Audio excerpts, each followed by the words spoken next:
তুমি যদি এখনো না বুঝতে পারো তোমার কে আপন কে পর, তাহলে তুমি বড্ড বোকা। তুমি যদি এখনো না বুঝতে পারো তোমার কে আপন কে পর, তাহলে তুমি সত্যিকারের বড্ড বোকা।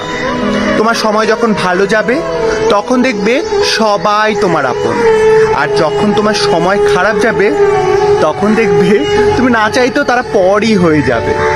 বুঝেছো? মাঝে মধ্যে তোমার সাথে যাদের ভালো সম্পর্ক আছে তাদের সাথে সম্পর্কগুলো নষ্ট হওয়া বা খারাপ হওয়া প্রয়োজন মাঝে মধ্যে। তাহলে তুমি যাদেরকে ভালো ভাবো তাদের চরিত্রগুলো তোমার সামনে তখন ফুটে উঠবে। বুঝেছো? মাঝে মধ্যে অতীতকে ভুলে যাওয়া প্রয়োজন, আবার অতীতকে মনে রাখাও প্রয়োজন।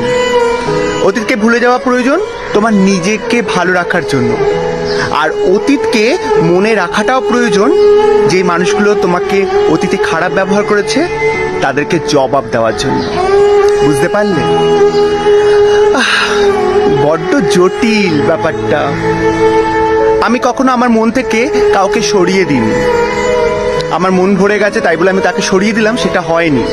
কিন্তু যাদের মন ভরে গেছে আমার প্রতি তারা আমাকে অনায়াসে সরিয়ে দিয়েছে। আমাকে কেন, তোমাদেরকেও সরিয়ে দেয়। কাকে ভালোবাসবে, কাকে আপন মনে করবে সম্পূর্ণ তোমার ব্যক্তিগত, কিন্তু সঠিক মানুষকে চেনাটাও তোমার কিন্তু দায়িত্ব।